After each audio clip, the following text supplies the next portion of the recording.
dan menenangkan rekan kerja yang sedang cemas. Apa yang membuat orang tersebut begitu ahli? Ternyata, hal ini berakar pada kemampuan kecerdasan emosional mereka. Kecerdasan emosional atau dikenal dengan EQ adalah kemampuan untuk memahami dan mengelola emosi. Hal ini juga melibatkan kompetensi sosial, yang berarti memahami emosi orang lain dan keterampilan komunikasi yang baik. Orang dengan skor EQ yang tinggi mampu mencegah emosi mereka sendiri mempengaruhi perilaku mereka. Menariknya, kecerdasan emosional dapat ditingkatkan dengan mengamati orang lain yang memiliki EQ tinggi dan dengan mengembangkan hubungan dengan mereka. EQ pada dasarnya merupakan gabungan dari 4 elemen. Pertama, self-awareness. Ini adalah kemampuan untuk memahami perasaan atau perilaku kamu. Kedua, self-management. Ini adalah kemampuan untuk mengontrol diri, sehingga kamu bisa memberikan respon yang sesuai pada kondisi yang berbeda. Ketiga, social awareness. Tadi kita bahas kalau yang utama adalah bagaimana mengontrol diri sendiri. Maka kali ini adalah soal membaca situasi dan kondisi. Orang yang ahli dalam hal social awareness mampu memahami apa yang membuat orang lain marah, sedih, atau bahagia. Keempat, relationship management. Dengan memahami diri sendiri dan orang lain, maka kedua hal ini akan membantu kamu membangun hubungan yang lebih kuat dengan orang yang penting di hidupmu. Contohnya begini, jika kamu tahu kalau rekan kerjamu sulit menerima kritik secara langsung, maka kamu akan mencoba memberikan kritik yang lebih mudah diterima. Kedua, mulai dengan dirimu dulu. Seberapa baik kamu mengenal dirimu sendiri? Kamu mungkin tahu apa yang kamu suka dan tidak suka, tapi self-awareness lebih dalam daripada hanya sekedar itu. Ini adalah tentang bagaimana kamu memahami emosi dan perasaan kamu, sehingga kamu tidak dikontrol olehnya. Kamu jadi paham soal apa yang kamu rasakan, termasuk ketika kamu marah atau kesal. Misalnya begini, suatu hari ternyata dompetmu ketinggalan di rumah saat kamu sudah sampai di kantor. Kopi yang kamu buat tumpah, atau rekan kerjamu tidak bekerja sesuai deadline. Jika dalam sehari kamu mengalami hal yang buruk, mungkin kamu menjadi sangat kesal dan ingin melupakan semuanya. Namun dalam kondisi ini, kamu harus mencoba untuk latihan self-awareness. Sadarilah ketika kamu sedang bad mood. Perasaan itu pasti akan pergi juga. Apapun yang buat kamu bad mood, tentu saja bukan seperti hari kiamat kan? Jadi, kenapa kamu harus menanggapinya secara berlebihan? Itu tadi adalah contoh latihan self-awareness ketika muncul perasaan negatif. Bagaimana bila sebaliknya? Ketika kita mendapatkan kabar yang menyenangkan. Bayangkan, toko favoritmu sedang menggelar diskon besar-besaran. Kamu pun langsung buru-buru pergi dan belanja sebanyak-banyaknya. Pada kondisi tersebut, diri kamu ibaratnya dikontrol oleh emosi kamu sendiri. Ketika dalam kondisi ini, coba berhenti sejenak dan tanya ke dirimu, apakah kamu benar-benar memerlukan barang tersebut? Latihan self-awareness ini akan berusaha untuk membuat kamu sadar tentang apa yang kamu rasakan. Selain self-awareness, selanjutnya latihan yang bisa kamu lakukan adalah self-management. Ini memang bukan hal yang mudah. Setelah memahami apa yang sedang kita rasakan, ini adalah latihan untuk menyeimbangkan antara logika dan perasaan. Kamu juga bisa menimbang mana yang lebih penting dan prioritaskan untuk tujuan jangka panjang. Misalnya, kamu mau menurunkan berat badan, namun kemudian kamu diajak makan all you can eat. Bagaimana? Pilihan mana yang kamu ambil? Tentu saja, setiap pilihan ada konsekuensinya. Dan apakah pilihan kamu mendekatkan pada tujuan atau tidak? Ada dua latihan yang bisa kamu lakukan untuk melatih self-management. Pertama, emotion versus logic list. Jadi, ketika misalnya kamu dihadapkan pada dua pilihan, apalagi pilihan yang sulit, maka kamu bisa berlatih dengan membuat daftar antara perasaan dan logika. Tuliskan argumen secara logika dan perasaan di dua baris yang berbeda, sehingga ini bisa membantu kamu melihat segala sesuatu dengan lebih jelas. Kedua, gunakan self-talk. Rata-rata manusia memiliki 50.000 pemikiran setiap hari, dan pemikiran ini akan mempengaruhi perasaan dan sikapmu. Jadi, ketika kamu sudah sadar apa yang sedang kamu rasakan, usahakan untuk berlatih mengganti pikiran negatif menjadi pikiran yang lebih positif. Ketiga, belajar memahami orang lain. Sebelumnya kita sudah bahas kalau semuanya harus dimulai dari diri sendiri dulu. Barulah kemudian kita bisa melatih kemampuan kita untuk memahami orang lain. Latihan ini merupakan observasi atas perilaku, ekspresi, bahasa tubuh, dan nada suara orang lain untuk mengetahui kapan lelucon itu pantas dilontarkan atau kapan lebih baik memberikan seorang kesempatan untuk melampiaskan rasa frustasinya. Untuk langkah awal, kamu bisa memulainya dengan memanggil seorang dengan namanya. Jadi, bukan hanya dengan sebutan bapak, ibu, mas, atau mbak, tapi kamu sebut namanya, Bapak Ali, Ibu Maria, dan sebagainya. Dengan mengingat dan menyebut namanya, ini adalah langkah awal untuk menarik perhatian lawan bicara kamu. Selanjutnya, kamu harus hadir sepenuhnya, mendengarkan, dan mengamati. Ini berarti kita harus memberikan perhatian penuh pada orang lain dan bersedia mempertimbangkan sudut pandang mereka. Ini membutuhkan kemauan dan kemampuan untuk memahami perspektif orang lain, meskipun mereka berbeda dari perspektif kamu. Salah satu tujuan utama dari kecerdasan emosional adalah mampu membangun hubungan yang baik dengan orang lain. Untuk meningkatkannya, kamu bisa belajar dengan meminta feedback orang di sekitarmu. Apa yang mereka rasakan saat berinteraksi dengan kamu. Semua orang memang pada dasarnya sulit menerima feedback dari orang lain. Namun, kritik yang membangun mampu meningkatkan dirimu sebagai pribadi dan juga pada akhirnya meningkatkan hubungan kamu dengan orang lain. Orang dengan kecerdasan emosional yang baik mampu mengontrol dirinya sendiri, tahu kapan harus bicara dan kapan harus diam. Mereka juga mampu membaca situasi dan kondisi saat berhubungan dengan orang lain. Silakan komen di kolom komentar pelajaran apa yang kalian dapat ketika baca buku ini. Slide. Simak sama. Kalau sekarang kita buat kelompok. 5 satu orang satunya kelompok 4. Kan 4 5 ya. Ayo. Pagi mana? Sama kelompok. Begini Pak. Langsung nih. Siapa di kelompoknya? Mana kelompok 1? Kalau begini.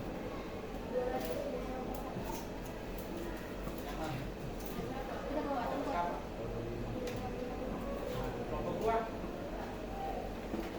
5 orang. 4. Kan 2 4 kan? Berarti 5 5 4. Satu kelompok 4.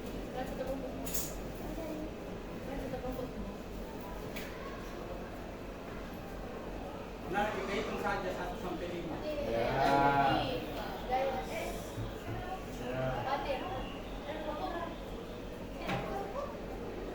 Masa satu kelas nggak tahu namanya?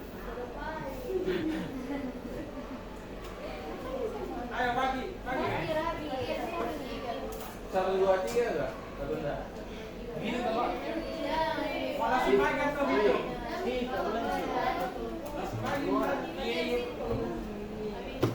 Kalau begitu saya tunjuk paling. Di sini kelompok 1 ke sini. Ini. Kita ada yang 5 kelompok. Satu kelompok 5 orang. Ada yang 5 orang, yang 4 orang. Satu kelompok. Ini kelompok 1 sudah 4 orang. Nah, berarti sisanya 5. Nah, kelompok 2 di belakangnya kelompok 1.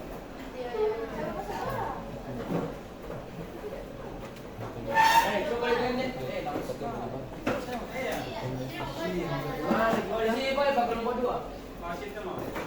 Berapa orang situ? 5 Pak. 5 kan? Di belakang sana. Iya. Kelompok 3 mana? Sini.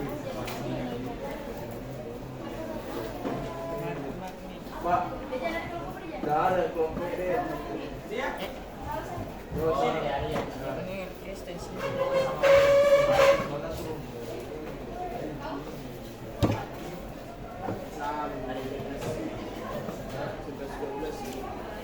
Ini daya 111 ya.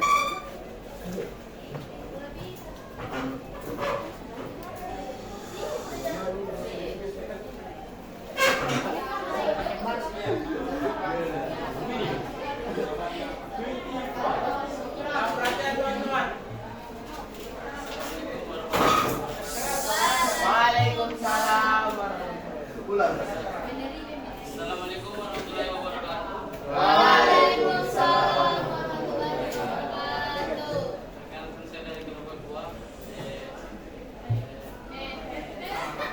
kata begini.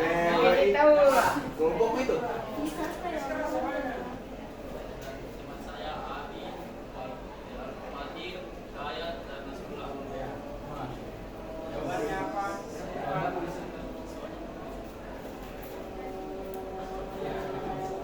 Soalnya dari menyimak video dan materi tadi, setelah menyimak video dan materi tadi, buatlah kesimpulan mengenai kecerdasan sosial emosional. Kenapa sosial emosional itu penting?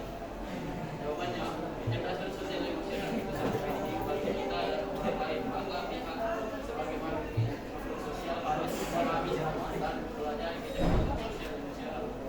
Karena dengan kita mempelajari kecerdasan sosial emosional, kita akan lebih mudah memahami diri kita dan orang lain dan memudahkan kita untuk bersosialisasi. Dengar semua itu? Dengar. Siap, dengar.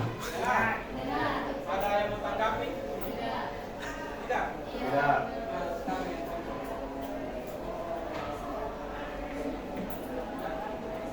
sudah kamu pelajari itu? Tidak. Coba. Keras. Karena dengan kita mempelajari kecerdasan sosial emosional, kita akan lebih mudah memahami diri kita dan orang lain dan memudahkan kita untuk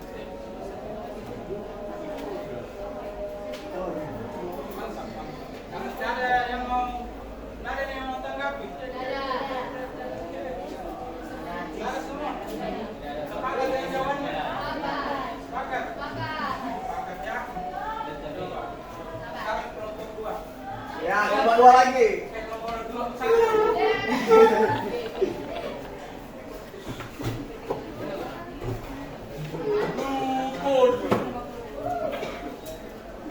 Wah, ini. Ya, keras ya? Assalamualaikum warahmatullahi wabarakatuh. Waalaikumsalam warahmatullahi wabarakatuh. Perkenalkan, nama saya Syafa dari kelompok 1. Setelah menyimak video dan materi tadi, kesimpulan apa yang kalian dapat sampaikan mengenai kecerdasan emosional? Kesimpulannya adalah kita harus selalu mengontrol emosi yang tanpa kita sadari mengganggu orang lain dan juga diri kita sendiri. Fokus terhadap semua hal agar diri sendiri terkendali. Sebelum memahami orang lain, kita harus memahami atau mengerti diri kita sendiri dan berbanyak mengontrol diri dalam hal candaan yang tanpa kita sadari orang lain itu menerima candaan kita atau tidak. Intinya mengontrol emosional itu sangat penting bagi diri kita sendiri dan juga orang lain. 2. Mengapa sosial emosional itu penting? Agar tidak terjadi hal yang tidak diinginkan dan membuat orang tidak nyaman atas emosional diri kita sendiri. Ada yang mau tanggapi? Tidak. Jawabannya tidak. Tidak. Itu beriak. Selanjutnya kelompok 4.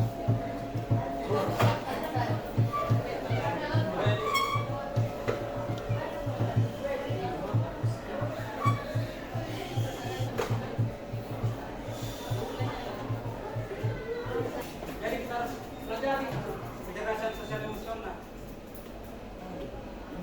Nggak boleh main.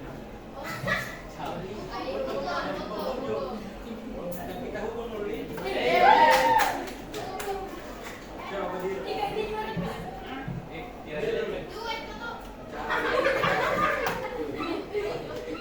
Hukumannya menyanyi potong bebek angsa pakai konsonan po.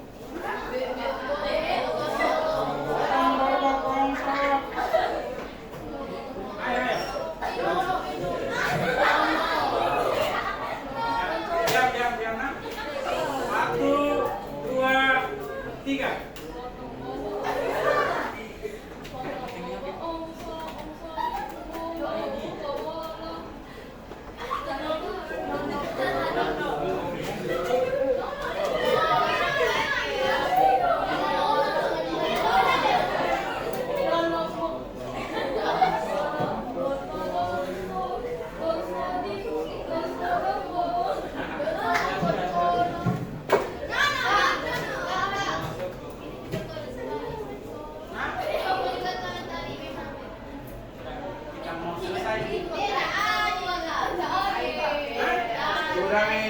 ini Pak. Iya.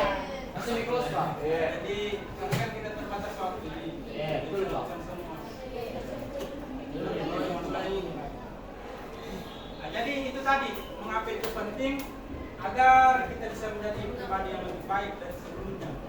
Di mana kita memperlakukan orang dengan baik, memperlakukan diri kita dengan baik, bersosialisasi dengan baik, menerapkan hidup yang baik. Jadi kita harus mempelajari kecerdasan sosial emosional. Nah, itu saja mungkin dari saya. Sedikit pesan dari saya, jadilah pribadi yang sehat jiwanya, bahagia raganya, agar kita bisa menjalankan hidup dengan indah dan penuh makna. Akhir kata, Wassalamualaikum warahmatullahi wabarakatuh. Waalaikumsalam.